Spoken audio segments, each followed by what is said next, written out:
안녕하세요. 이원일TV 원일쌤입니다. 오늘은 2018년 11월 15일, 즉 2019년 수능 시험이 실시된 날입니다. 물론 지금은 이제 12시를 갓 넘어가고 있는데요.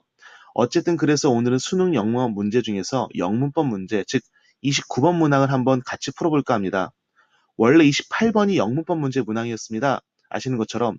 그런데 신유형의 문제가 앞번호에서 하나 삽입되면서 어법 문항이 29번이 되었고요. 또한 6월과 9월 모의고사에서 2점짜리 문제로 어법 문제가 나왔었는데 실제로 오늘 시험에서는 3점짜리로 배당되어 나왔습니다. 그래서 문항별이나 번호별로 시간 계획을 세워서 준비했던 수험생들, 그리고 단순하게 어법을 2점짜리라고 생각했던 이런 수험생들 모두 다소 당황했을 거라고 생각을 했습니다. 자, 그러나 그걸 떠나서 문제 스타일이라든가 또 다른 매력적인 오답으로 인해서 오히려 출제자가 또 한 번 뒤통수를 친 건 아니냐, 이런 얘기가 나올 정도로 우리 수험생들이 문제 내용조차도 굉장히 당황했을 거라고 생각이 되거든요. 자, 이제 한번 문제를 한번 같이 풀어보겠습니다.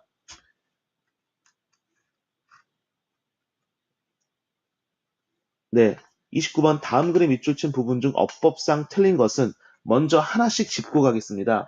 1번에 ing 형태가 나왔는데 이것의 근거는 뭐냐면은 앞에 나왔던 to라는 전치사가 뒤에 ing라는 동명사를 받은 거예요. 우리가 보통 to라고 한다면은 부정사와 동명사, 부정사와 전치사 형태가 있는데 여기서 to가 부정사일까 전치사일까를 여러분에게 묻는 것이었습니다. 이때 to는 come close to라는 이 to가 전치사의 관용어구로 활용되면서 실제로 동명사 형태, 즉 이름하여 전치사의 목적어라고 하죠. 이런 형태를 받아서 ing가 올바른 표현이고요.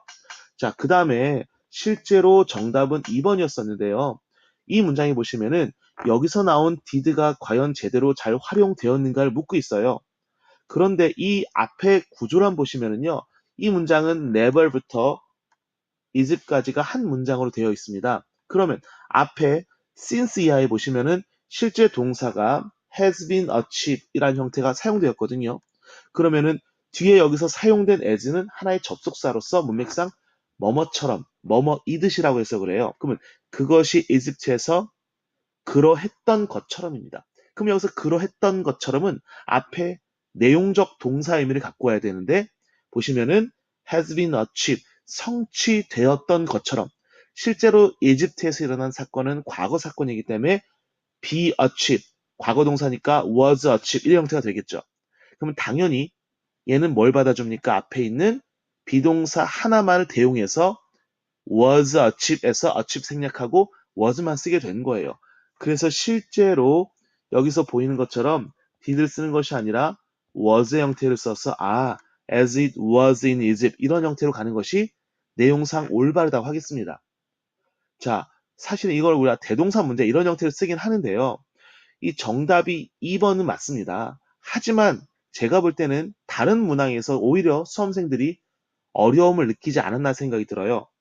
자, 먼저 가볍게 보겠습니다. 3번 같은 경우 우리가 흔하게 those라는 것은 복수 대명사를 받는 것인데 앞에 여기서 structure s가 붙었죠?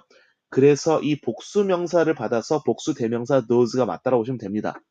자, 그 다음에 4번 같은 경우는 이 that부터 이하절이 앞에 수식하는 pile of stones를 꾸며주게 있어요. 자, 그렇기 때문에 관계 대명사, 우리말로 뭐 주격 관계 대명사 이런 말 쓰죠. 그래서 어딘간에서 that은 그냥 보시면은 뒤에 완성 구조와 미완성 구조를 다 안고 가는 녀석이기 때문에 예외 구조가 아니면 일반적으로 잘 허용되는 경우가 많습니다. 어쨌든 4번도 큰 문제는 없어요. 다만 제가 왜 함정 문제다 또는 출제자가 한번 어렵게 냈다고 생각하는 것은 바로 보기 5번 때문입니다.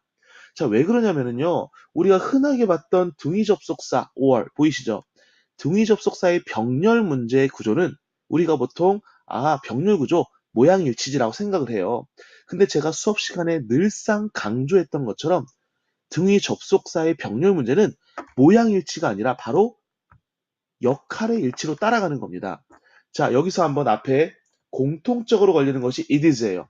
그러면 이 it is가 나오는 것이 앞에 only부터 다시 말하면은 a few inch의 형태, 명사 형태를 바로 우리가 보호라는 것으로 받은 것이고 그 다음 마찬가지로 밑줄 친 이 carved 형태가 바로 보호 형태로 나온 겁니다.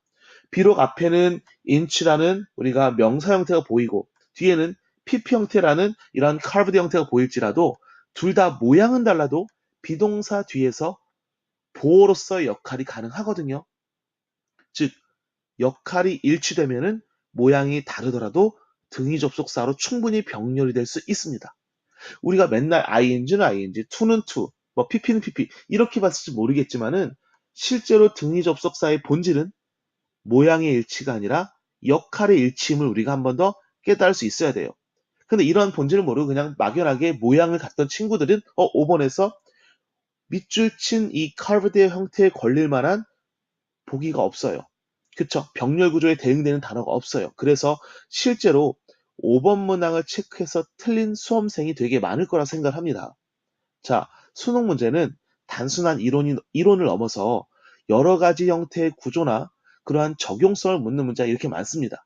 따라서 여러분들 어법 배울 때는 단순하게 겉표면만 읽는 것이 아니라 그 본질에 들어가서 어떻게 이 문항들이 또는 구조들이 활용될 수 있는지 그 전반적인 내용과 어떻게 적용되고 또한 이것이 어떤 식으로 응용될 수 있는지도 같이 공부를 하셔야 될 것 같습니다. 자, 여러분 1년 또는 그 이상을 많이 준비하면서 참 고생 많이 하셨습니다. 자, 저는 또 다른 문제로 여러 가지 형태의 영문법으로 다시 한번 돌아오도록 하겠습니다. 자, 감사합니다.